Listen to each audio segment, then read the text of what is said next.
sabihin, tinukay mo ang bangkay, gayong 20 araw pa lang nailulubin. Na, tao pa lang ire, pinasan ko pa kamo. Eh bakit mo naman hinukay ang bangkay? Aba, iutos ni Kurang Malaki at ilibing ko daw sa libingan ng incheck. Ah, naibaon mo naman sa lugar ng mga incheck.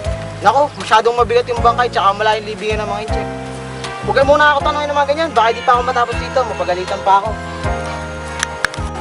Tanda mo ba ang lugar ng kanyang pinalibingan? Abay, opo. Pinalagyan ko pa ng krus na may pangalan niya.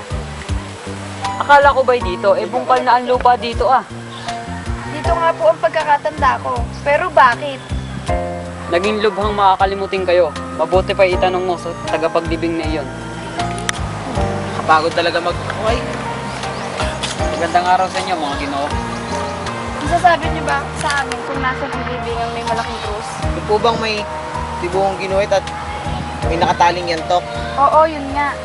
Ah, wala na po yun, sinunog ko na po. Sinunog? At bakit mo naman sinunog? Yung pong utas ni Kurang Malaki. At wala na po yung bangkay riyan. Kung wala dyan ang patay na iyon, saan mo yung dinala? May ilang buwan na po sa akin pinahukay yun ni Kurang Malaki. At sabi, ilipat ko daw po sa libingan ng mga incheck. At ginawa mo naman yon? Hindi ko po nagawa yun. Malakas po ang ulan na at masyado mabigat ang mga ang kabaong ng bangkay kaya tinapon ko lang po ito sa ilog.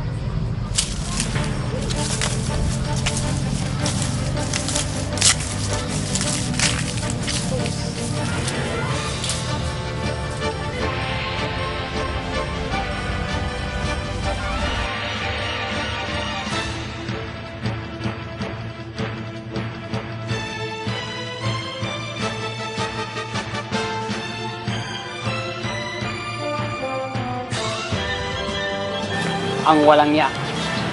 Ikaw, ano ang ginawa mo sa aking ama? Nagkakamali ka. Wala akong ginagawa anumang sa iyong ama.